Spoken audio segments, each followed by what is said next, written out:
যোদ্ধাবৃন্দ,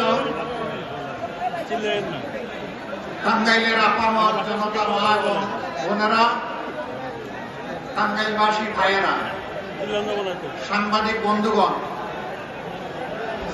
আপনারা হয়তো অনেকেই জেনেছেন ইতিমধ্যে আজ সন্ধ্যা 6:30টায় বাংলাদেশ জামাত ইসলামী আগামীর বাংলাদেশ কিভাবে গড়তে চায় সেই ইশতেহারটি ইনশাআল্লাহ প্রকাশ পাবে। আমাকে সেখানে যেন আল্লাহ তাআলা যথাসময়ে হাজির হওয়ার তৌফিক দান করেন। ইতিমধ্যে কুড়িগ্রাম, লালমনিরহাট, তারপরে নীলফামারী সেরে আমরা এখানে এসে হাজির হয়েছি। বাকি সময়টা আল্লাহ তাআলার সাহায্য চাই। জাতির প্রয়োজনে, মানবতার প্রয়োজনে, দিনের প্রয়োজনে আল্লাহ যেন আমাদের রাস্তা সহজ করে দেন এবং নিরাপদ করে দেন। নির্বাচনের আর মাত্র হাতে গোনা 60 দিন বাকি আছে। এই নির্বাচন অতীতের কোনো নির্বাচন নয়, এটি নতুন বাংলাদেশ গড়ার নির্বাচন। প্রায় 1,500-এর মতো জীবনের বিনিময়ে 34,000-এর ঊর্ধ্বে জুলাই যোদ্ধাদের রক্ত, আহত এবং পঙ্গুত্ব বরণের বিনিময়ে আজকের এই নির্বাচন 54 বছর নির্বাচন হয়েছে, সরকার গঠন হয়েছে। যারা সরকারে এসেছেন আসার আগে তারা জনগণকে সুন্দর সুন্দর কথা শুনিয়েছেন, ওয়াদা দিয়েছেন, কিন্তু ওয়াদার জায়গায় রয়ে গেছে, ওয়াদা তারা বাস্তবায়ন করেননি। যার কারণে সমাজে বৈষম্য দেখা দিয়েছিল, অপরাধ চরম মাত্রা ধারণ করেছিল, দুর্নীতি গোটা সমাজকে একদম ডুবিয়ে দিয়েছিল। এর বিরুদ্ধে আমাদের যুব সমাজ ফুঁসে উঠেছিল একটা মাত্র স্লোগান, উই ওয়ান্ট জাস্টিস। আমরা ন্যায় বিচার চাই, আমার বাঁচার জন্য অধিকার চাই, শিশুর জন্য শিক্ষা চাই, যুবকের যুবতীর জন্য কাজ চাই, মা বোনদের জন্য নিরাপত্তা চাই, ব্যবসায়ীর জন্য নির্ভেজাল ভাবে শান্তিতে নিরাপদে ব্যবসা করার পরিবেশ চাই, কৃষকের জন্য জমিতে নিরাপদে উন্নত মানের ফসল ফলানোর সরঞ্জাম চাই, শ্রমিকের জন্য তার শ্রমের ন্যায্য বিনিময় চাই, কর্ম পরিবেশ চাই। এই সব কিছু ছিল উই ওয়ান্ট জাস্টিস। আমরা ন্যায় বিচার চাই। বাংলাদেশ জামাত ইসলামের সবচেয়ে বড় মুসলিম সংগঠন বাংলাদেশে। আর কোন সংগঠনের শীর্ষ 11 জন নেতাকে শেখ হাসিনা সরকার খুন করে নাই। আর কোন সংগঠনের নিবন্ধন কেড়ে নেয় নাই। আর কোন সংগঠনের প্রতীক কেড়ে নেয় নাই। আর কোন সংগঠনের সমস্ত অফিসগুলো তালাবদ্ধ করে রাখে নাই। আর কোন সংগঠনের নেতৃবৃন্দের বাড়িঘর বুলডোজার দিয়ে ভেঙে দেওয়া হয় নাই। আর কোন সংগঠনকে শেষ পর্যন্ত নিষিদ্ধ ঘোষণা করা হয় নাই। এটা একমাত্র সংগঠন বাংলাদেশ জামাত ইসলামী। তবে আমরা বিশ্বাস করি, যারা সরকারের বাইরে বিরোধী দল আমরা ছিলাম, সকলেই মজলুম ছিলেন। শুধু বিরোধী দলীয় নেতাকর্মীরা মজলুম ছিলেন না, এদেশের 18 কোটি মানুষ মজলুম ছিল।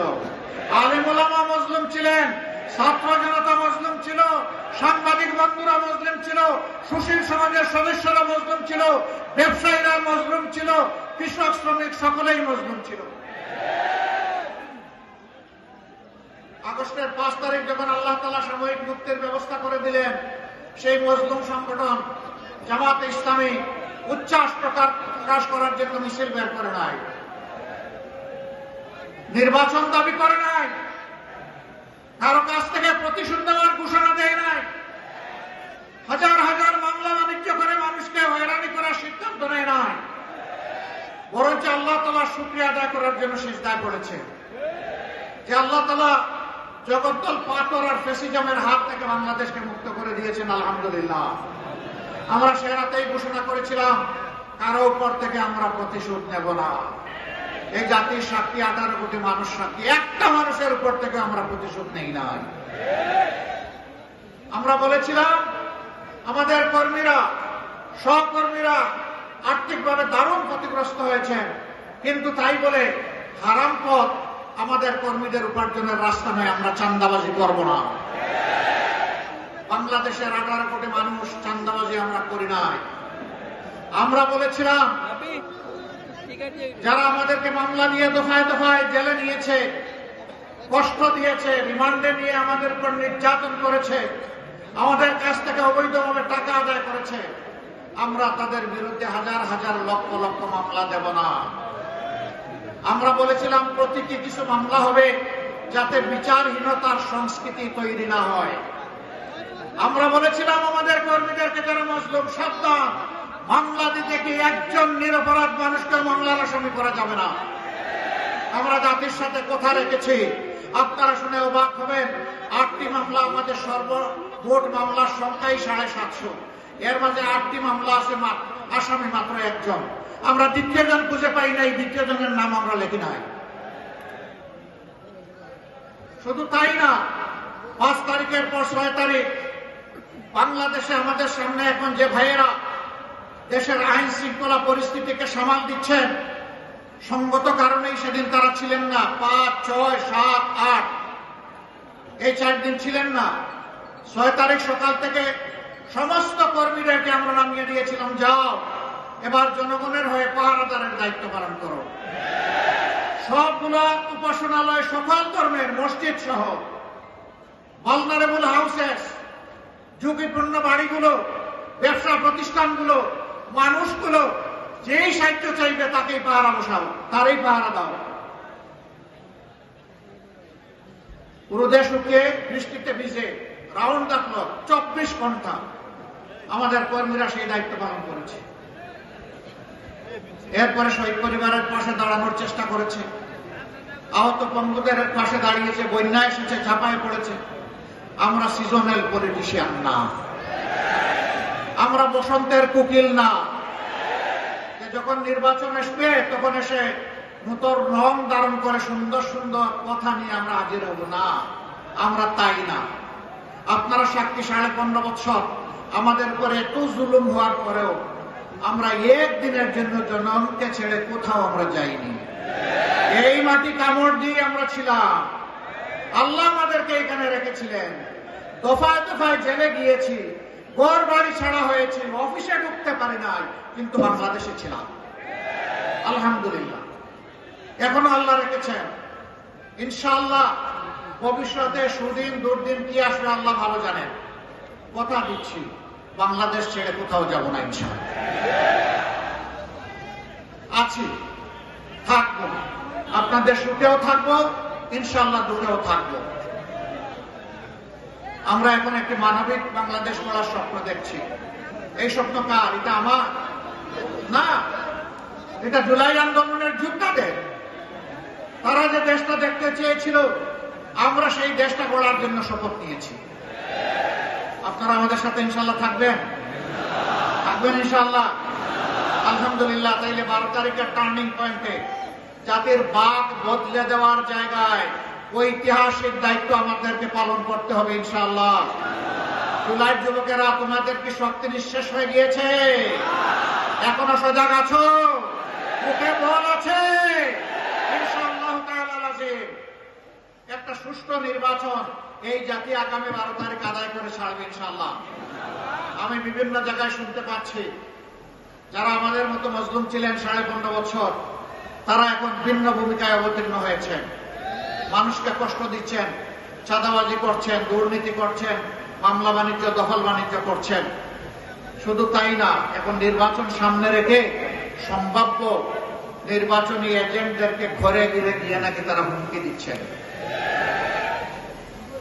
বলে যা, সেদিনের কবর রচনা হয়ে গেছে। আমার ভোট আমি দেব, তোমারটাও আমি দেব, এই দিন এখন আর নাই। আপনার ভোট আপনি দিবেন, আমারটা আমি দেব ইনশাআল্লাহ। আপনার পছন্দ মতো আপনার ভোট দেন, 18 কোটি মানুষ তাদের পছন্দ মতো তাদের ভোট দেবে। এখানে আবার গায়ের শক্তি, কালো টাকা, ইঞ্জিনিয়ারিং এবং ম্যানুয়ারিং কিছুই মানা হবে না। যেই যুবকরা খালি হাতে বুক ছিটিয়ে মুক্তি আনতে পেরেছে, সেই যুবকরা 12 তারিখও বিজয় লাভ করবে ইনশাআল্লাহ। আমাদের দুটো বুক যুবকরা, যুব সমাজ, তোমরা আমাদের কাছে সেদিন মিছিল করে কারো কাছে তোমরা বলনি আমাদেরকে আগামীতে বেকার ভাতা দিতে হবে। কোন যুবক বলেছিল? আমরা আমাদের যুবকরা কারো বেকার ভাতা চায় না। এই যুবকরা অধিকারের জন্য, কাজের অধিকারের জন্য লড়াই করেছিল। আমরা কথা দিচ্ছি তোমাদের হাতকে শিক্ষার প্রশিক্ষণ দিয়ে ভরে দেবো ইনশাআল্লাহ। তারপরে তোমাদের মজবুত হাতে কাজগুলা তুলে দেবো ইনশাআল্লাহ। এরপরে বলবো আমাদের বাংলাদেশটা তোমরা গড়ে দাও। আমরা আগামীর বাংলাদেশ তোমাদের হাতে উপহার দিতে চাই। যুবকরা তৈরি আছেন? হাত তুলুন। মাশাআল্লাহ, আবাল বৃদ্ধ বনিতা সবাই যুবক। ইয়েস, তাইলে আমিও যুবক, আমিও যুবক। ইনশাআল্লাহ যৌবনের প্রত্যাশার বাংলাদেশ, আগামী 15 তারিখ আমরা নতুন সূর্য পাবো ইনশাআল্লাহ। মা বোনরা বড় ঋণী করেছে। জুলাই 15 তারিখ আমাদের মেয়েদের গায়ে ঢাকা বিশ্ববিদ্যালয়ে যখন হাত দেওয়া হয়, সারা বাংলাদেশে আগুন জ্বলে উঠেছিল। আমরা মায়েদের কাছে ঋণী। 16 তারিখ আবু সাইদ চিৎকার দিয়েছে উত্তরবঙ্গে দাঁড়িয়ে, আমার অধিকার আমাকে দে, না হয় আমাকে একটা গুলি দে। সে বলেছিল বুকের ভিতরে তুমুল ঝড়, বুক পেতেছি গুলি কর। জাতির জন্য বুকে গুলি লুফে নিয়েছে, পিঠে নেয় নাই, কারণ সে বীর সন্তান। বন্ধুগণ, সেদিন অনেকে বাধ্য হয়ে স্বৈর শাসকের হুকুম পালন করতে তার বাধ্য হয়েছিলেন। আমরা জাতিকে নিয়ে পিছনে যেতে চাই না, আমরা জাতিকে নিয়ে সামনে যেতে চাই। আমরা এমন একটি বাংলাদেশ চাই যে বাংলাদেশে শিশুটি উপযুক্ত শিক্ষা পাবে, উপযুক্ত নাগরিক হিসেবে সুস্থ হয়ে বড় হওয়ার জন্য স্বাস্থ্য সেবা পাবে, নিরাপদ রাস্তা পাবে, নিরাপদ শিক্ষা প্রতিষ্ঠান পাবে। এরপরে যখন বড় হবে হাতের মধ্যে কাজ পাবে। এরপরে যখন আরো বড় হবে দেশটাকে গড়ে দেবে। আমরা সেই বাংলাদেশটা চাই যেই বাংলাদেশে আমার মা, আমার বোন, আমার মেয়ের শতভাগ নিরাপত্তা এবং মর্যাদা নিশ্চিত হবে ইনশাআল্লাহ। এটা ঘরে, রাস্তায়, কর্মস্থলে, যেখানেই হোক সব জায়গায় একই হবে। আমরা সেই বাংলাদেশ চাই যে বাংলাদেশে মানুষ তার যোগ্যতা এবং তার অবদান অনুযায়ী মূল্যায়িত হবে। সে ফর এক্সাম্পল, আজকের এই জনসভায় যারা আমাদেরকে নিরাপত্তা দিচ্ছেন তাদের জীবন আর সাধারণ একটা দপ্তরে, অফিসে যিনি চাকরি করেন তার জীবন এক নয়। সেনাবাহিনী এবং আধা সামরিক বাহিনীতে যারা সদস্য হিসাবে নাম অন্তর্ভুক্ত করেন, প্রথম দিনই তারা নিয়ত করেন, আল্লাহর নামে শপথ করেন যে আমার দেশের প্রতি ইঞ্চি মাটি হেফাজত করার জন্য জীবন দিব, কিন্তু মাটি কাউকে দেব না। তাদের জীবন আর আমার জীবন এক নয়। র্যাব, পুলিশ, এরকম যারা আছেন শৃঙ্খলা বাহিনীতে, তাদের রাত নেই, দিন নেই, কখন কোথা থেকে কোন ডাক আসে তার কোনো ঠিকানা নেই। তার বেতন আর আমার বেতন এক হওয়া উচিত নয়।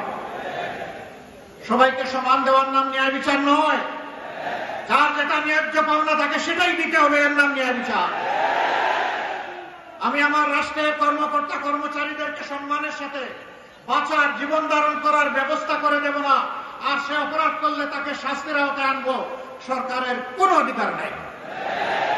আগে তাকে তার অধিকার দিতে হবে যাতে সে মন খুলে, মন উজাড় করে রাষ্ট্রকে সেবা করতে পারে। তারপরে যদি কেউ অপরাধ করে অবশ্যই শাস্তি তার পাওয়া উচিত, কিন্তু এর আগে নয়। এমনকি একজন চোর চুরি করার পরেও সাথে সাথে তাকে শাস্তি দেওয়া যাবে না। আগে দেখতে হবে পেটের ভিতরে আগুন জ্বলছে কিনা। যদি আগুন জ্বলে, ক্ষুধার জ্বালায়, আগে আগুন নেভানোর দায়িত্ব হচ্ছে সরকারের। ওই আগুন নেভানোর পরেও যদি রুমের বশবর্তী হয়ে চুরি করে, তখন তার শাস্তি হবে, তার আগে নয়। আমরা সেই সরকার চাই, সেই বাংলাদেশ চাই যেই বাংলাদেশে আইন হবে সবার জন্য সমান। যে দেশে একজন সাধারণ মানুষ অপরাধ করলে নির্দিষ্ট অপরাধের জন্য তার যে নির্দিষ্ট শাস্তি হবে, দেশের প্রেসিডেন্ট, প্রধানমন্ত্রী একই অপরাধ করলে তাদেরকেও ছাড় দিয়ে কথা বলা হবে না। একই বিচারের মুখোমুখি হতে হবে। বিচারের নামে কোনো ইম্পিউনিটি নাই, দায় মুক্তি নাই। এ বিচার মেনে নিতে হবে। এই সামাজিক ন্যায় বিচার যখন কায়েম হবে, বাংলাদেশ ইনশাআল্লাহ রকেট গতিতে সামনের দিকে এগিয়ে যাবে। আপনাদের সকলকে ধন্যবাদ। দুটি ভোট আজকে আপনাদের কাছে চাই। জুলাই যোদ্ধাদেরকে সম্মান করার জন্য, তাদের আকাঙ্ক্ষা বাস্তবায়নের জন্য গণভোট। গণভোটে কি বলবেন আপনারা? মানে আজাদি, না মানে গুলামি। আজাদি না গুলামি? আজাদি না গুলামি? ইনশাআল্লাহ সারা টাঙ্গাইল বাসীকে নিয়েই আমরা হার ভোট দেবো এবং হায় বিজয় হবে ইনশাআল্লাহ।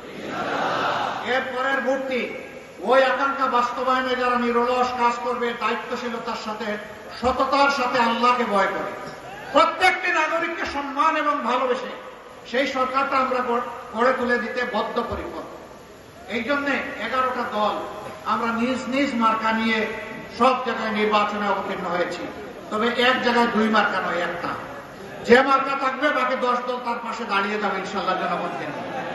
এখন আমি মার্কাগুলো 8টা আসনে আমাদের প্রার্থীদের হাতে তুলে দিচ্ছি এক এক করে।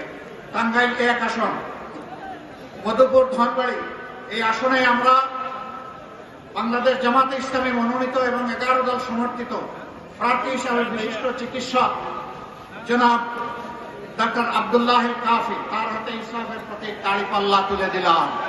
ভাই, শক্ত করে ধরো, জাতির ভার বহন করতে হবে আরো শক্ত। দোয়া করবেন, শেষ একটা স্লোগান সবাইকে নিয়ে দিব ইনশাআল্লাহ। তারপরে টাঙ্গাইল 2, গোপালপুর, ভুয়াপুর, জায়গাটা ভুইয়াপুর না? হ্যাঁ, গোপালপুর এবং ভুইয়াপুর, এই আসনে আমরা ইনসাফের প্রতীক দাঁড়িপাল্লা তুলে দিচ্ছি বাংলাদেশ জামাতে ইসলামের জেলা সেক্রেটারি টাঙ্গাইলের জনাব হুমায়ুন কবির। জনাব হুমায়ুন কবির, শক্ত করে ধরে, আরো শক্ত ইনশাআল্লাহ। এরপরে স্লোগান হবে ইনশাআল্লাহ, তৈরি হন। তারপরে টাঙ্গাইল 3 ঘাটায় সাইফুল্লাহ হায়দার এনসিপি, তিনি ঢাকা বিভাগীয় সাংগঠনিক সম্পাদক এনসিপি। এটা কি? এটা কি? আমরা সাপলাকলি তার হাতে তুলে দিলাম। স্লোগান একসাথে হবে ইনশাআল্লাহ। তারপরে কালিয়াতি, টাঙ্গাইল 4, অধ্যাপক খন্দকার আব্দুর রাজ্জাক, আলহামদুলিল্লাহ, তার হাতে আমরা ইনসাফের প্রতীক দাঁড়িপাল্লা তুলে দিলাম, জেলা নায়েবে আমির। এরপরে সদর আসন টাঙ্গাইল 5, জেলা আমির আহসান হাবিব মাসুদ, আলহামদুলিল্লাহ। ইনসাফের প্রতীক শক্ত করে ধরতে হবে ইনশাআল্লাহ। এরপরে টাঙ্গাইল 6, নাগরপুর দেলদুয়ার, ডাক্তার AK আব্দুল হামিদ, মাশাআল্লাহ, আমরা তার হাতে ইনসাফের প্রতীক দাঁড়িপাল্লা তুলে দিলাম। টাঙ্গাইল 7, অধ্যক্ষ আব্দুল্লাহ তালুকদার, তার হাতে আমরা আলহামদুলিল্লাহ দাঁড়িপাল্লা তুলে দিলাম। এই মানুষটা বুড়া না জোয়ান? এই মানুষটা বুড়া না জোয়ান? জোয়ান, ঠিক আছে, ভালো সার্টিফিকেট পাইছেন, নামেন। এরপরে আশাইল সখীপুর, টাঙ্গাইল 8, মৌলানা শফিকুল ইসলাম খান, মাশাআল্লাহ, ধরেন, শক্ত করে ধরেন, আলহামদুলিল্লাহ। ভাই, মার্কা আছে? পুরুষে মার্কা, সুরে সুরে, সাপলাকলি, আরে সাপলাকলি, এটাও বলতে হবে ইনশাআল্লাহ। 12 তারিখ সারাদিন সকাল সন্ধ্যা বিজয় হবে, বিজয় মালা ইনশাআল্লাহ, মাশাআল্লাহ। আসুন আল্লাহর নামে স্লোগান দিয়ে বিদায় নেই। লিল্লাহি তাকবীর, লিল্লাহি তাকবীর, ইনকিলাব, ইনকিলাব, জিন্দাবাদ, জিন্দাবাদ, ইনকিলাব।